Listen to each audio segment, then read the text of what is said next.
سب سے پہلے جو اربعین کا سفر کب سے شروع ہوا؟ ویسے تو آیت اللہ محمد علی قاضی طباطبائی فرماتے ہیں کہ اربعین کے لیے کربلا کا سفر اختیار کرنا ائمہ معصومین کے زمانے میں بھی شیعان اہل بیت کے درمیان رائج رہ چکا ہے، حتیٰ کہ بنو امیہ اور بنو عباس کے جو خطرناک ترین ادوار تھے اس میں بھی شیعہ اس سفر کے پابند تھے، اور وہ اس عمل کو شیعان اہل بیت کی سیرت مستمرہ یعنی مسلسل ہمیشہ جاری رہنے والی سیرت سمجھتے ہیں۔ یعنی یہ کربلا کا سفر کرنا اربعین کے موقع پر یہ شیعت میں شروع سے رائج رہا ہے، لیکن باقاعدہ نجف سے کربلا جانا، باقاعدہ نجف سے کربلا جانا بطور رسم، اس کی ابتدا کس نے کی؟ تو یہ کہا جاتا ہے کہ محدث مرزا حسین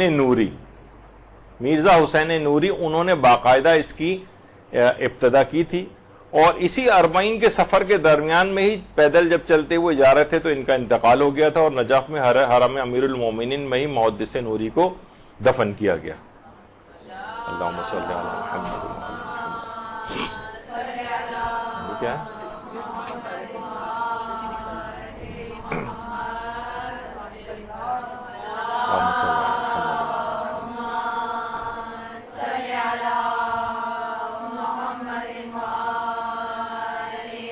تو نجف میں امیر المومنین کے حرم میں ہی ان کو دفن کیا گیا۔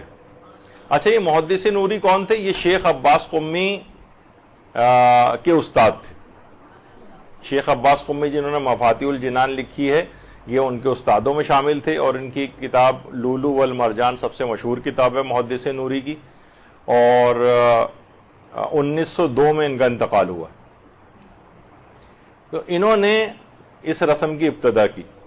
اچھا، بعض علماء یہ کہتے ہیں کہ نہیں، اس کی ابتدا شیخ مرتضی انصاری نے کی تھی، جن کا انتقال 1281 قمری میں ہوا تھا، اس کے بعد کچھ عرصے کے لیے سلسلہ منقطع ہو گیا، اور پھر محدث نوری نے دوبارہ اس رسم کو جاری کیا تھا۔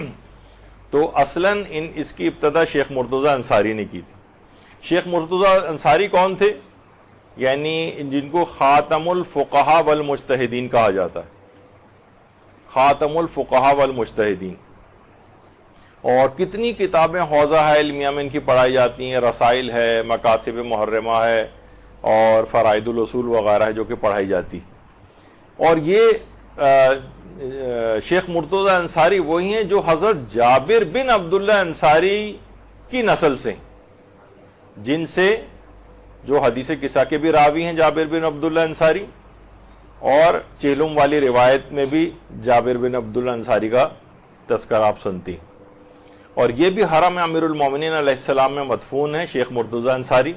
ان کی والدہ کے متعلق کہا جاتا ہے کہ وہ اس قدر عبادات اور نماز شب وغیرہ کی پابند تھیں، اس قدر عبادات اور نماز شب کی پابند تھیں کہ شدید ترین سردیوں میں بھی جب برف باری ہو رہی ہوتی تھی اس وقت بھی وضو کر کے نماز شب کو پڑھا کرتی تھی، اور کبھی ایسا نہیں ہوا کہ شیخ انصاری کی جب پیدائش ہوئی تھی اور دودھ پلائی کا زمانہ تھا ان کی، تو ایک دفعہ بھی انہوں نے بغیر وضو کیے ان کو دودھ پلایا۔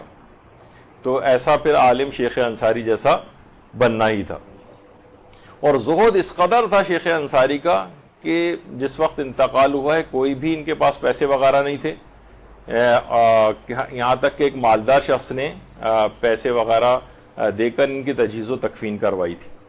تو ابتدا کہا جاتا ہے کہ شیخ انصاری نے کی تھی، شیخ مرتضی انصاری نے۔ ان کے انتقال کے بعد کچھ عرصے کے لیے سلسلہ موقوف ہو گیا تھا، اور محدث نوری نے باقاعدہ نجف سے کربلا پیدل جانے والی رسم کو اجرا کیا تھا۔